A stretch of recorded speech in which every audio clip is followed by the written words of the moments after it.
Mas pinalakas pa ng Philippine Coast Guard ang kanilang ugnayan sa pamamagitan ng trilateral exercise sa Japan. Kasunod niyan, nakabalik na sa bansa ang barko ng Pilipinas na lumahok sa aktibidad. Narito po ang aking report. Balik na ng Pilipinas ang Teresa Magbanua matapos ang matagumpay na pakikilahok ng Philippine Coast Guard sa ikalawang Joint Trilateral Maritime Exercise kasama ang Japan Coast Guard at US Coast Guard sa Kagoshima, Japan.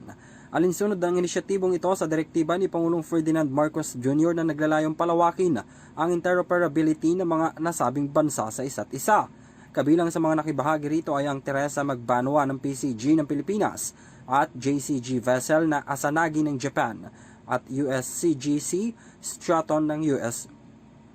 Sa inilabas na pahayag ng PCG, bahagi ng pagsasanay ang communication exercise, search and rescue exercise, firefighting exercise, photo exercise at exercise on transfer of personnel na nilahukan ng nasa 123 na Coast Guard members.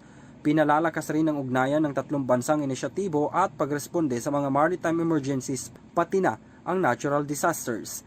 Nagsilbi rin itong mahalagang plataforma para makipagpalitan ng pinakamahusay na kagawian, pagbutihin ang operational synergy at itaguyod ang kaligtasan, seguridad at katatagan sa rehiyon ng Indo-Pacific. Para sa EuroTV News, ako si Henry V. Nicolas, sumasaludo sa bawat Pilipino.